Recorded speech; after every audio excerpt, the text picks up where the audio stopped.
این راهی که میبینید آخرین مراتب صفیه خان 9 ساله آن را طی کرده است. دوگانه اش که آنها میخواستند در ساحل سردریا بازی کنند نقل کرده است به والدان صفیه خان که گویا هنگام افتیدن پای افضلش آن را از آب گرفتنی شد اما غرق شده است.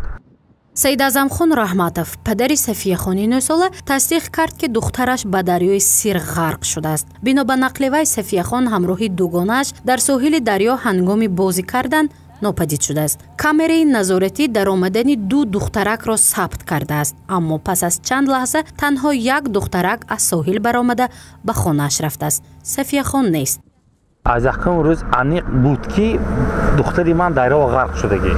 این شبکه‌های اجتماعی گپای راست دروغ انا یافتیم این جنازه کردن این گپا همش دروغ. ما حالم دفت کوفتکوب شب و روز کوفتکوب. من خدمتچوی MTS من ما کمکی روی شب و روز در خدمت ما شبانه هم گروه تشکیلاتچی می خدمتچوی که یارو دوست خشتبا رو تشکیل کردگی من شب و روز کوفتاسیم. تا شبا 4-5 ودل از آب قطعی فناری کار میکنن. رحمت منتدار لیکن تو هنوز حالی خط و خبری نقض نیست. فهمیدم.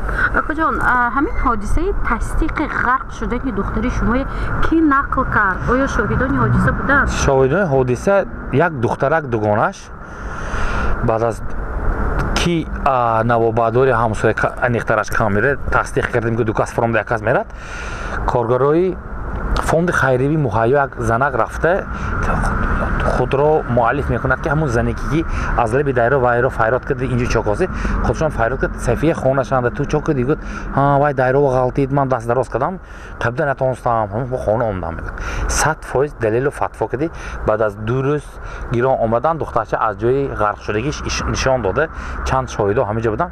افسوس من سال سلامتی پس ولایت نمیکرد من دونه خونه بودم برامدا نتونستم همون دخترک روز اومدگی انیق بچه من در دونه سردریا می باشد.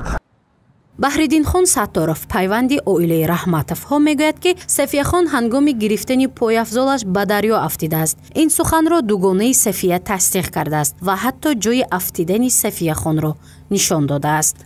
همون دختری که همراهش ما شاهدی داد که نقل کرد که ما همراه در آمدیم و دریا غرق شد و من یاردم کرده نتونستم بعد زنک آمدن و مرا برو گفتم من دوام برآمده رفتم تا از همون وقت ما باوری حاصل کردیم که دخترچه در دریا غرق شده است.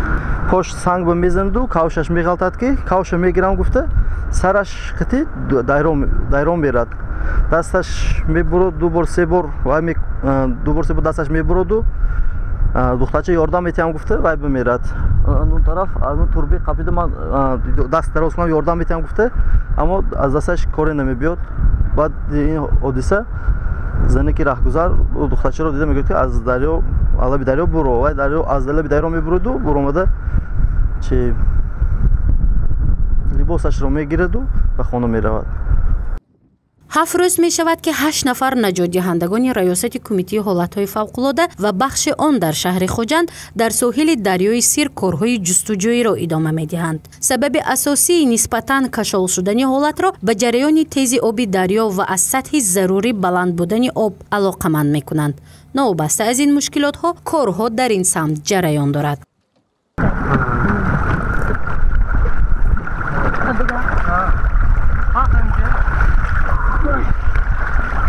ای صبحی ولی تو خواهی سبک میرسی 5 کیلومتر از روزی حادثه تا همین روز 5 کیلومتر درون آب قطعی گذشتیم. دیدنش به کوفتکا ادامه دارد لیکن یگان نتیجه خالی نداده است.